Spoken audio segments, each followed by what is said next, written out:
We begin, though, with breaking news out of Minneapolis, where an ICE agent shot and killed a woman now identified as 37-year-old Renee Good. According to Minnesota U.S. Senator Tina Smith, she was a U.S. citizen. City leaders say she was not a target for an ICE-related arrest. Now, there is video. It was taken by a bystander. It captures the moment an officer fired at Good inside her car. No! No! Shame! Shame! And you can see officers confront the woman in her car. They try to open her door. She backs up. An agent in front of the car moves further to the driver's side. So when she puts it in drive, that officer pulls out his gun and begins firing. The car ends up hitting a parked car on the street, and other bystanders yell at the officers. We do have new pictures of the aftermath of the shooting, so you can see a bullet hole in the front windshield of the red SUV, which had crashed into a pole after the shooting. Pictures show the driver's side headrest and seat. So crowds of protesters flooded the scene after this shooting, clashing with federal agents.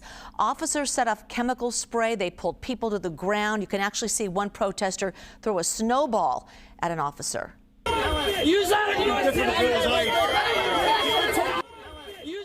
DHS says the ICE officer who killed the woman acted in self-defense, claiming she was blocking ICE activity with her car. Minneapolis Mayor Jacob Frey called that a, quote, garbage narrative, arguing the officer acted recklessly and demanding ICE get out of the city. What I can tell you is the narrative that this was just done in self-defense is a garbage narrative. That is not true. It has no truth. And it needs to be stated very clearly, since we have already seen a video of it. I do not know as to what you're talking about. So moments ago, Department of Homeland Security Secretary Kristi Noem was asked about the response from the mayor. Secretary Noem, Mayor Frey called the claims of self-defense BS. How do you respond to that? I say that he doesn't know what he's talking about. It's very clear that this individual was harassing and impeding law enforcement operations. Our officer followed his training, did exactly what he's been taught to do in that situation, and took actions to defend himself and defend his fellow law enforcement officers. We have team coverage following this deadly ICE shooting. CBS News Homeland Security correspondent Nicole Skanga is live in Minneapolis, the neighborhood where the shooting happened. And CBS News senior coordinating producer Anna Schechter is tracking the response from state leaders now demanding an investigation. But let's start with Nicole. Nicole, you were there. What do we know about the victim and also the moments leading up to the fatal shooting? Absolutely. And just to point out around me, what began earlier this morning as an immigration operation quickly turned into a crime scene. It is now a growing vigil and peaceful protest here. Now, you named the victim earlier. Renee Good. We know she was 37 years old. We know that she was driving a red SUV in this neighborhood prior to when shots were fired. We know that she was trying to maneuver her car on the side of the street. At this time, we've also learned, based on conversations with U.S. officials, that she was not the target of any federal law enforcement agents. You saw the video there and what transpired in those moments. What I can tell you is that moments after that, we were told by eyewitnesses that law enforcement flooded around her. They told them to back up, in the immediate moments following that sort of crime scene being built, there were protesters who flooded down to this area. Other eyewitnesses telling us they saw a medic give the woman CPR, but when she was ushered into the ambulance, it was quite clear to them that she had been pronounced dead, just based on the pace of how medics were moving around her. I can tell you that it's an incredibly tense scene right here in Minneapolis, that we've seen the gradual and then really quick buildup of federal law enforcement in the Twin Cities area. There are now more than 2,000 federal agents from DHS on the ground in Minneapolis. Just to give you a sense, 1,500 immigration agents. That is roughly 15 times the number that you would see on a typical day here in Minneapolis. And just for context for our viewers here, we should note that we're about a mile away from where George Floyd was killed in the summer of 2020.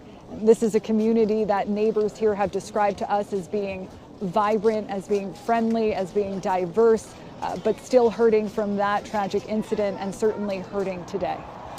Nicole, as we're talking to you, we're going to show a live look at the growing vigil and protest in that Minneapolis neighborhood where the woman was killed just hours earlier. And again, you were on the scene following the shooting. You saw the chaotic clash between protesters and federal agents. You described to us what you saw. Has the temperature changed a little bit now, or is it still in a heated moment? Look, the situation here has been, frankly, tense all day. Now, I will point out this is a very peaceful protest, and we have heard folks singing, we have heard chants, we have seen candles being lit, we have seen flowers being left for the 37-year-old woman who was shot. So a very peaceful scene right now, but different from what we saw earlier today when tear gas was deployed by ICE agents against protesters. And we spoke to some of them as they were choking, as they were wheezing. We certainly saw a lot of angry shouting, confrontations between protesters and federal law enforcement, not just ICE agents, but Minneapolis police and the FBI that are the lead investigating this agent-involved shooting. So it seems as though things have settled for now. A very tense situation, though, as this continues. And by the way, we had felt that tension not only today, but in the days leading up to today. We had been in the heart of the Somali American community talking to folks who said that they were fearful, that they had noticed the uptick in ICE presence. We had spoken with ICE agents who said that they had noticed more protests, more confrontations, that they were scared of being doxxed. So again, a lot of fear right now, a lot of tension in this very small Midwestern city. All right, Nicole Skanga. Nicole, thank you so much. I want to bring in CBS News senior coordinating producer Anna Schechter with more on this. Secretary Noem doubling down on the claims that this is an instance of domestic terrorism. Minnesota's Governor Walz, calling for a state investigation. So I want to know from you, how are these videos looked at from a legal perspective? Well, it's a great question because the Department of Homeland Security is going to be building their defensive case that this ICE agent was acting in self-defense. And so they're going to use this very video that you're seeing on screen and others and make their case that the ICE agent felt his own life and the lives of his fellow agents were threatened. Meanwhile, I imagine that there are going to be civil lawsuits filed, and potentially a district attorney might file a charge based on these videos telling a very different story, that the victim, that she actually was just trying to drive away, and that the ICE official fired a shot and he was not in any immediate danger. These are very different narratives using the very same videos, and we've seen that happen before in other cases, and I imagine that is exactly what is going to play out in the days, weeks, and months to come. Certainly, what happened before, what happened after. So the Governor Walz, issued a warning ordering the state's National Guard. He called it a, quote, heads up, that something could be coming. What kind of message does that send? I think the message that Governor Walz was trying to send is you can protest and protest peacefully, but if you're trying to create a disturbance like they did see in the wake of the murder of George Floyd, they saw peaceful protests and then they saw bad actors trying to create a disturbance on the streets of Minneapolis. And what he's trying to say is, listen, we are going to call in the National Guard to help us keep the peace if we need to. It's a reminder to the public, while being very supportive of the public's anger about what happened here.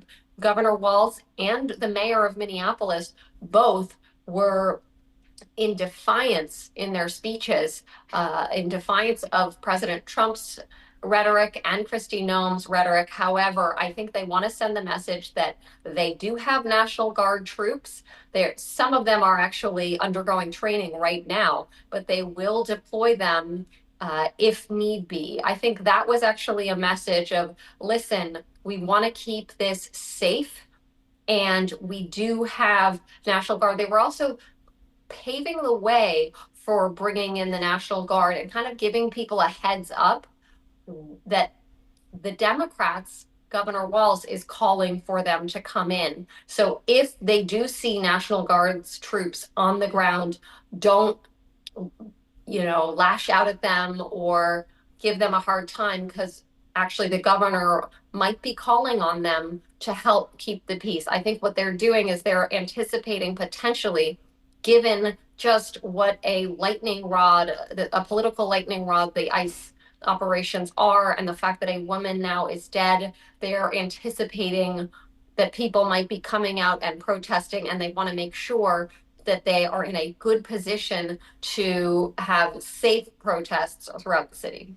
Yeah, absolutely. If we backtrack a bit, can you talk to why ICE was there in the first place? Beyond the physical presence, what kind of training do they have when it comes to situations like this, and specifically deadly force?